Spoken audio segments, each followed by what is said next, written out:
Έχω 24 χρόνια στο χώρο. Έχω μια πορεία 24 χρονών. Από τα οποία τα 15 χρόνια είναι στο Cath Lab, το αιμοδυναμικό εργαστήριο. Πραγματοποιούνται όλες οι επεμβατικές, θεραπευτικές, διαγνωστικές και θεραπευτικές πράξεις. Υπάρχουν οι επεμβατικοί καρδιολόγοι, οι ηλεκτροφυσιολόγοι, οι επεμβατικοί ακτινολόγοι και οι αγκιοχειρούργοι. Ο νοσηλευτής μέσα σε ένα αιμοδυναμικό εργαστήριο έχει να αντιμετωπίσει πάρα πολλές προκλήσεις. Δηλαδή, πρώτα απ' όλα είναι η ασφάλεια του νοσηλευτή, γιατί έχουμε να κάνουμε με ακτινοβολία. Το αιμοδυναμικό εργαστήριο έχει να κάνει με ακτινοβολία. Εμείς πρέπει να προστατεύσουμε τον εαυτό μας. Φορούμε τις ειδικές στολές που μας προστατεύουν από την ακτινοβολία. Είμαι πολύ τυχερή και νιώθω πολύ ευλογημένη που έχω την ομάδα μαζί μου, και τον γιατρό και τον νοσηλευτό μου, γιατί είμαστε σαν οικογένεια. Εγώ τους δίνω όσες πιο πολλές γνώσεις μπορώ να τους δώσω μαζί μου, ας πούμε, την πορεία μου που είχα σαν νοσηλεύτρια. Πολύ σημαντικό το ότι υπάρχει εξειδίκευση στον τομέα του αιμοδυναμικού εργαστηρίου. Οι νοσηλευτές, υπάρχει παλμός στη δουλειά μας. Δεν είναι μια flat γραμμή, υπάρχει παλμός. Είσαι συνέχεια σε γρήγορση. Τότε αποκτάς, εγώ που έχω και τόσα χρόνια, καθημερινά, μπορεί να αποκτώ νέες εμπειρίες, βλέπεις νέα περιστατικά, με τα νέα guidelines που βγαίνουν, βλέπουμε καθημερινά και με τους γιατρούς, μαθαίνουμε πάρα πολλά πράγματα. Και υπάρχει τρομερή ανέλυξη, ειδικά για νεοεισερχόμενους νοσηλευτές. Και όταν υπάρχουν υποδομές σε ένα τμήμα και όταν υπάρχουν, ας πούμε, προϊσταμένοι που μπορούν να βοηθήσουν αυτά τα παιδιά, τότε υπάρχουν οι βάσεις. Όταν υπάρχουν οι βάσεις, μπορούν και οι επόμενες γενιές που θα έρθουν, οι νέοι νοσηλευτές μας, να έχουν τα σωστά εφόδια για να προχωρήσουν στο επάγγελμά τους. Όταν βλέπεις τον ασθενή να φύγει από το αιμοδυναμικό και να είναι μια χαρά, είναι μεγάλη ικανοποίηση που παίρνεις. Γενικά, σε πάρα πολλά περιστατικά, εγώ προσωπικά έζησα πάρα πολλές στιγμές και με μωράκια, τα οποία έρχονται τώρα, έχει ένα χρόνο που ασχολούμαστε με αυτό το θέμα με τα μωρά, και τους ενήλικες.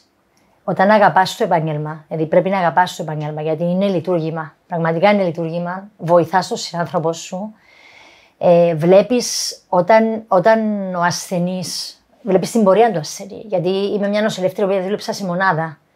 Μετά μεταφερθήκα στο αιμοδυναμικό εργαστήριο και βλέπεις τον ασθενή σου να πηγαίνει καλά. Θα δεις όμως και άσχημα πράγματα στη δουλειά. Όμως η ικανοποίηση που παίρνεις από τον ασθενή, από την οικογένεια του ασθενή, δεν έχει. Σε ολοκληρώνει σαν άνθρωπο πραγματικά, γιατί βοηθάς τον συνάνθρωπο σου, αλλά φτάνει να αγαπάς το επάγγελμα. Ξεκίνησα την εργασία μου στο Γενικό Θάλαμο που είχαμε στα Κολόνα. Μετά πήρα μετάθεση στην εντατική μονάδα, στη μονάδα εντατικής θεραπείας.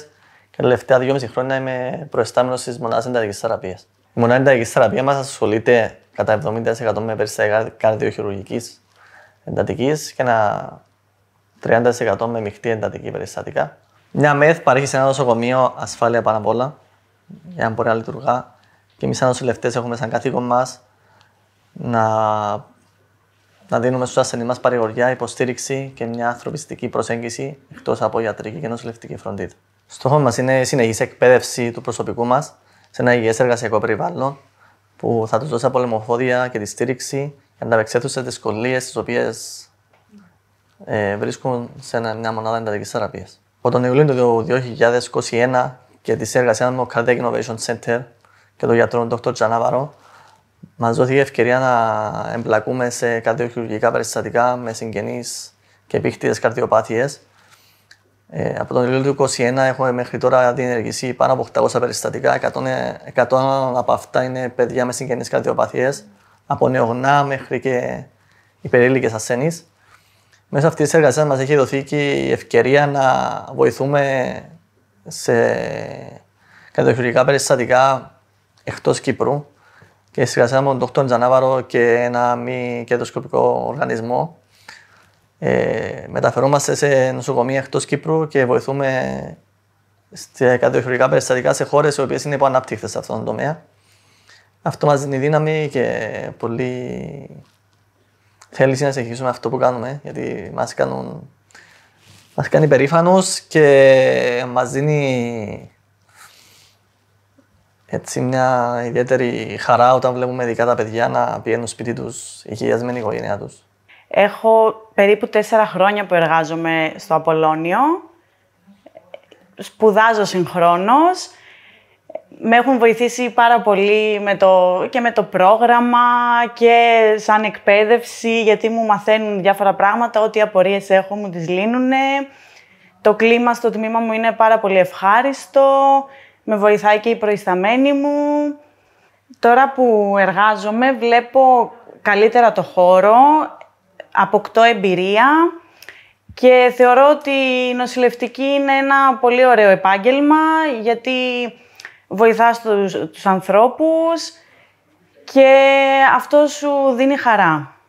Εργάζομαι στο Απολλώνιο τα τελευταία 9 χρόνια. Τα 2 πρώτα χρόνια εργαζόμουν στην εντατική μονάδα και μετά μεταφέρθηκα στο καρδιολογικό τμήμα. Τα τελευταία 3 χρόνια ως προϊστάμενη του τμήματος. Σαν προϊστάμενη του καρδιολογικού τμήματος, εκτός από την ανέλυξη που είχα και την ευκαιρία και εγώ και η ομάδα μου να εκπαιδευτούμε σε διάφορα σεμινάρια. Ένα από αυτό ήταν το τελευταίο μου ταξίδι στην Αθήνα, συγκεκριμένα στο Ωνάσιο, που ασχοληθήκαμε με την εξωτερική καρδιοχειρουργική. Το τμήμα μας υποστηρίζει το αιμοδυναμικό εργαστήριο, αναλαμβάνοντας τα περιστατικά, όπου οι νοσηλευτές χρειάζονται εξειδικευμένη εκπαίδευση. Και αυτό το καρδιολογικό τμήμα το προσφέρει με αγάπη. Η καρδιά είναι το πιο σημαντικό όργανο στο ανθρώπινο οργανισμό. Εμείς δίνουμε ένα κομμάτι από τη δική μας για να τη φροντίσουμε. Γι' αυτό, για να μπορείς να εργαστείς σε ένα καρδιολογικό θάλαμο, πρέπει να το αγαπάς πάρα πολύ και να έχεις πάρα πολύ υπομονή. Εργάζομαι στο Απολλώνιο εδώ και 3,5 χρόνια περίπου. Άρχισα κατευθείαν μόλις είχα τελειώσει τις σπουδές μου και επέλεξα την εξειδίκευση στα χειρουργεία. Για αρχή θα πρέπει ένας νοσηλευτής χειρουργείου να έχει την κατάλληλη εκπαίδευση για να μπορέσει να διεκπεραιώσει και τα χειρουργεία, αρχίζοντας πρώτα απ' όλα από μικρά χειρουργεία. Στη συνέχεια, με βάση της εμπειρίας που θα αποκτήσει μετά από λίγο καιρό, τότε θα μπορεί πλέον μόνος του να κάνει και μεγάλα χειρουργεία, εξειδικευμένα χειρουργεία. Εδώ υπάρχουν εξειδικευμένα χειρουργεία όπως τα ρομποτικά χειρουργεία, τα χειρουργεία καρδιάς, νευροχειρουργικά χειρουργεία, καθώς επίσης γυναικολογικά, γενικής χειρουργικής, ορθοπαιδικής και διάφορα μικροχειρουργεία. Στο Απολλώνιο Ιδιωτικό Νοσοκομείο έχουμε το σύστημα Da Vinci, το XI, το οποίο είναι το καινούριο μοντέλο για τα χειρουργεία τα ρομποτικά, και στο νοσοκομείο διεξάγονται χειρουργεία θωρακοχειρουργικής, καθώς επίσης και ουρολογικά περιστατικά. Αυτό που με γεμίζει περισσότερο σαν νοσηλευτή είναι ότι όταν ένας ασθενής έρχεται εδώ για το οποιοδήποτε πρόβλημα, να γίνεται η επέμβαση και να φεύγει ασφαλής και να το βλέπεις έξω είτε στον διάδρομο μετά, να είναι χαρούμενο, να σου λέει ένα ευχαριστώ. Αυτό είναι πιστεύω το πιο σημαντικό κομμάτι που μπορεί ένας νοσηλευτής να νιώσει. Εργάζομαι τα τελευταία 6 χρόνια στο Απολλώνιο Ιδιωτικό Νοσοκομείο και τα τελευταία 2 χρόνια ως προϊστάμενος του τμήματος. Το τμήμα πρώτων βοηθειών αναλαμβάνει τη φροντίδα ασθενών με απειλητικές για την υγεία και τη ζωή καταστάσεις, με εξειδικευμένο προσωπικό και εξειδικευμένο εξοπλισμό. Μετά την ένταξή μας στο ΓΕΣΥ, το τμήμα πρώτων βοηθειών επεκτάθηκε και προσθέθηκαν καινούργιες ομάδες εξειδικευμένων γιατρών και νοσηλευτών. Διάλεξα να είμαι νοσηλευτής των πρώτων βοηθειών γιατί όταν κάποιο απειλείται η υγεία του και η ζωή του, δεν έχει σχέση ούτε η κοινωνική θέση, ούτε το πόσα λεφτά έχεις, ούτε το πώς είναι η εμφάνισή σου. Το μόνο που σε νοιάζει είναι να πας κάπου και να βρεις έναν άνθρωπο που θα νιώθεις ασφάλεια και ξέρεις ότι θα σου παρέχει την καλύτερη φροντίδα για να γίνεις καλά. Είμαι στο χώρο της υγείας σχεδόν 20 χρόνια και μπήκα σε αυτόν αγαπώντας πάρα πολύ την προσφορά προς τον συνάνθρωπο. Πιστεύω ότι κάθε άνθρωπος που ασχολείται με την νοσηλευτική πρέπει μέσα του να νιώθει αυτή την ανάγκη της προσφοράς. Η νοσηλευτική υπηρεσία έχει έναν αυτόνομο καθώς και ταυτόχρονα συνεργατικό ρόλο με όλες τις υπηρεσίες του νοσοκομείου. Βρίσκεται σε ένα λειτουργικό πλάνο έτσι ώστε να μπορεί να παρέχει ποιοτική φροντίδα προς τους ασθενείς. Ταυτόχρονα, σε συνεργασία με όλες τις υπηρεσίες που υπάρχουν στο νοσοκομείο, θα πρέπει να ξέρουμε ότι σαν κύριο στόχο μας έχουμε την υποστήριξη των ασθενών και των οικογενειών τους σε μια πάρα πολύ δύσκολη στιγμή της ζωής τους, αυτή της ασθένειας. Οι σύγχρονοι νοσηλευτές γνωρίζουμε όλοι ότι αποκτούν προπτυχιακά ένα πάρα πολύ υψηλό επίπεδο γνώσεων. Φυσικά, όταν ένας νοσηλευτής νέος έρχεται μέσα στο περιβάλλον του νοσοκομείου, θα πρέπει όλη αυτή τη γνώση που έχει αποκτήσει στη σχολή του να μπορεί να την μετουσιώσει σε πράξη. Σε αυτά τα πρώτα του βήματα, λοιπόν, μέσα στο χώρο του νοσοκομείου, εμείς έχουμε έμπειρους νοσηλευτές, οι οποίοι αποτελούν τον εκπαιδευτικό πυρήνα και βοηθούν αυτούς τους νέους νοσηλευτές να μπορούν να αναπτυχθούν μέσα στο χώρο του νοσοκομείου.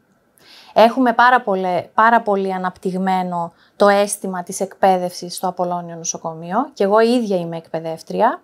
Είμαι εκπαιδεύτρια πάνω στο τριάζ, στα θέματα της διαλογής των επιγόντων, στα οποία ένας νοσηλευτής θα πρέπει, όπως γνωρίζετε, να παίρνει γρήγορες αποφάσεις για να μπορεί να αντιμετωπίσει εύκολα, γρήγορα και αποτελεσματικά ασθενείς που προσέρχονται σε αυτόν και ζητάνε βοήθεια. Το Απολλώνιο Νοσοκομείο είναι ένα νοσοκομείο το οποίο βρίσκεται στο χώρο της παροχής φροντίδας υγείας εδώ και πάνω από 30 χρόνια.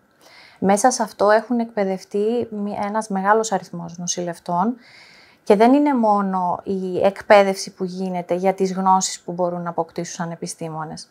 Εμείς προσπαθούμε, οι νοσηλευτές που έρχονται εδώ και συνεργάζονται μαζί μας, να αποκτήσουν αυτή την αίσθηση της συμπονετικής φροντίδας που πρέπει να προσφέρουμε σε έναν άνθρωπο, ο οποίος βρίσκεται, όπως λέμε, στο κρεβάτι του πόνου και δεν χρειάζεται μόνο έναν άνθρωπο να είναι κοντά του με ένα μυαλό γεμάτο γνώση, αλλά έναν άνθρωπο που θα του πιάσει το χέρι, θα είναι κοντά του και θα του πει ότι έχει δίπλα του τη μητέρα, τον αδερφό του, έναν φύλακα άγγελο που θα τον προσέχει. Και νομίζω ότι αυτό μας το δίδαξε πάρα πολύ η εποχή του COVID, που γνωρίζουμε όλοι μας ότι οι νοσηλευτές ξεπέρασαν τα όρια τους, δεν δώσαν καμία σημασία σε χρόνο, σε κούραση, σε πόνο και ήταν δίπλα στον ασθενή άνθρωπο και τον βοήθησαν σε αυτές τις δύσκολες στιγμές, κρατώντας τον ακόμα και στη ζωή.